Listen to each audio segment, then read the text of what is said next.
You raised them. You fed them. You stayed up nights worrying about them. So, it feels natural to tell your children everything. After all, if you cannot trust your own kids, who can you trust?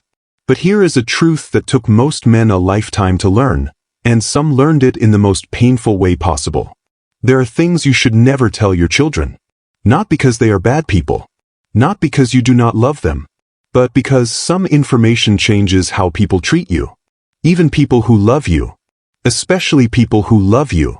In the next few minutes, I will share the 4 things wise men keep to themselves after 65, and real stories of what happened to men who did not.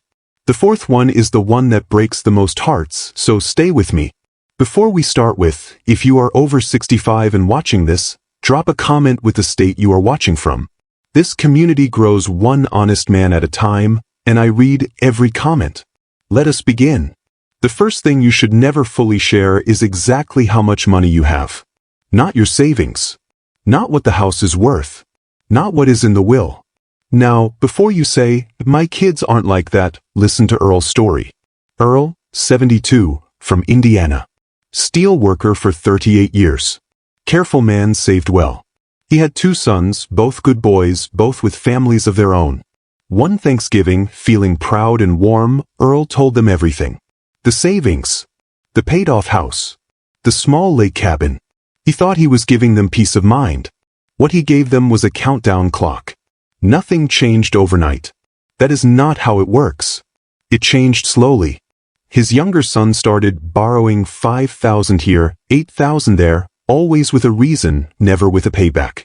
His older son started commenting on how Earl spent his own money.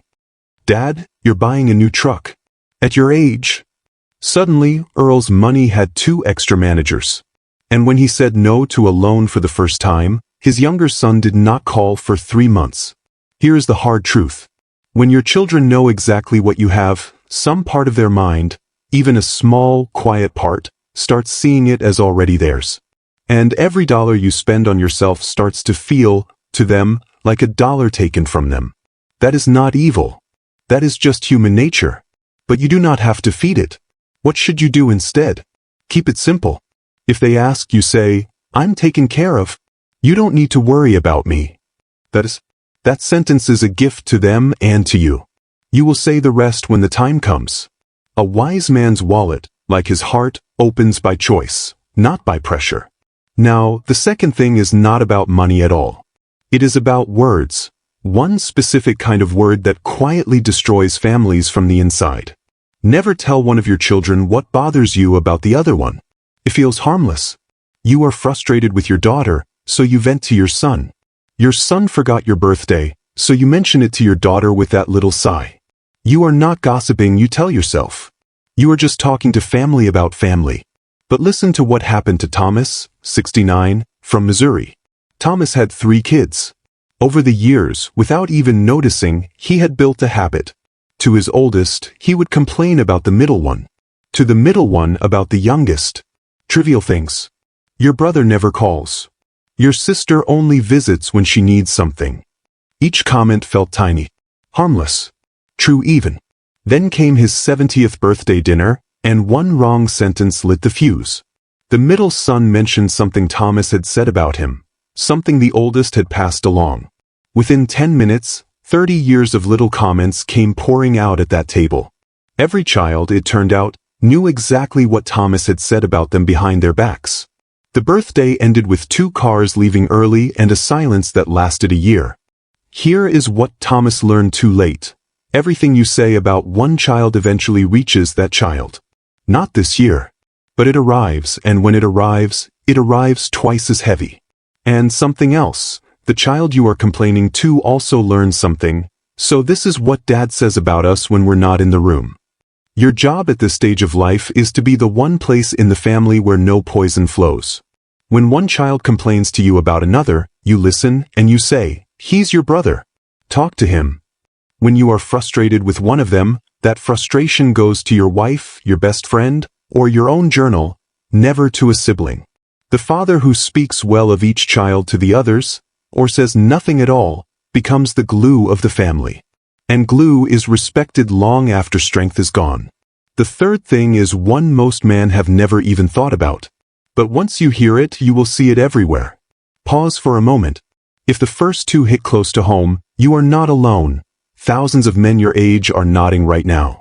This third one is more delicate, so let me say it carefully. Never report every worry, every ache, and every fear to your children. Now hear me clearly because this is important. I am not saying hide serious things. If something real is going on with your health, your family should know. That is not what this is about. This is about the daily trip. The habits some men fall into where every phone call becomes a report of what hurts. The knee, the sleep, the neighbor, the weather, the worry about this, the fear about that. Each call a little heavier than the last. Bill, 74, from Oregon, fell into this without noticing. After his wife passed, his daily calls with his daughter became his outlet, and slowly, they became a list of everything wrong. He was not lying. Things did hurt. He was worried. But here is what he did not see happening on the other end of the phone. His daughter started dreading the calls. Not because she did not love him, because she did. Every complaint landed on her like a weight she could not put down. And slowly, the family's picture of Bill changed.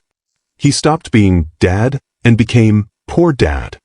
They started talking about him in worried voices, making decisions around him, treating him like glass.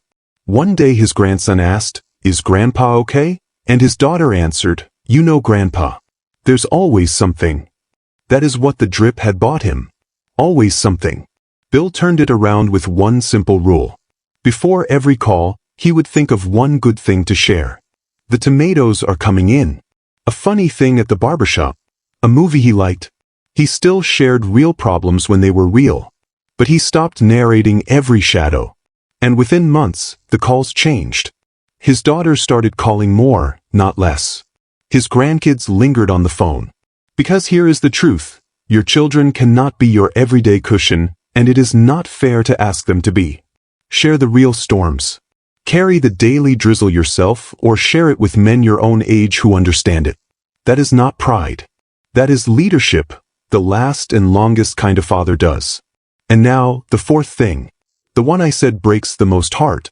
It is the one mistake that men make out of pure love, and pay for years. Never announce your big decisions to your children while you are still deciding. Selling the house. Moving to another state. Remarrying after loss. Giving the cabin to charity. Whatever the big decision is, the moment you share it as a maybe, you have invited a committee into your life. And that committee never leaves. Vernon, 71, from Arizona, learned this one the hard way. 2 years after losing his wife, he met a kind woman named Dorothy at his church. Slowly, carefully, he began thinking about marriage. And because he was an honest man who hated secrets, he shared his thinking with his kids early. "I'm considering it," he told them. Nothing decided. What followed was 8 months of pressure disguised as concern. His son sent articles about men getting scammed. His daughter cried and asked how he could replace mom, though Dorothy had replaced no one. Every family dinner became a courtroom, with Vernon defending a decision he had not even made yet. The worst part? The stress nearly ended things with Dorothy, not because of any problem between them, but because of the noise around them. His brother, watching all this, finally told him the sentence Vernon never forgot. "You asked for their blessing when you only needed their awareness." That is the lesson. There is a difference between informing your children and consulting them. When a decision belongs to you, your money, your home, your heart, your remaining years, you decide first, in peace, taking all the time you need. Then you inform them kindly and firmly, "I wanted you to hear it from me. The house is sold. I'm moving in the spring." Will they have feelings about it? Of course. They are allowed feelings. But feelings about a finished decision pass in weeks. A committee on an open decision torments you for months and can talk you out of your own life. You spent decades making decisions for them. You have earned the right to make your own without them. So, let us bring it home. Keep the full picture of your money to yourself. Never carry complaints between your children. Share your real storms but not the daily drizzle. And make big decisions in peace. Then inform, do not consult. Notice something about all 4 of these. Not one of them is about loving your children less. Every single one is about loving them wisely. A father who keeps certain doors closed is not building walls. He is holding up the roof. He stays strong in their eyes, peaceful in his own life, and out of the middle of every storm. You gave them everything for 40 years. Your time, your money, your worry, your back. The one thing you keep now, a little privacy, a little authority over your own life, costs them nothing. And it gives them something they will only understand when they reach your age. The picture of a man who finished strong. You have earned your peace. Do not let anyone take it from you, not even the people you love most. If this spoke to you, subscribe, because in an upcoming video, I am sharing the 5 people you must quietly remove from your life after 65, even if they are family. That one is going to hit even closer to home. Take care of yourself. I will see you in the next one.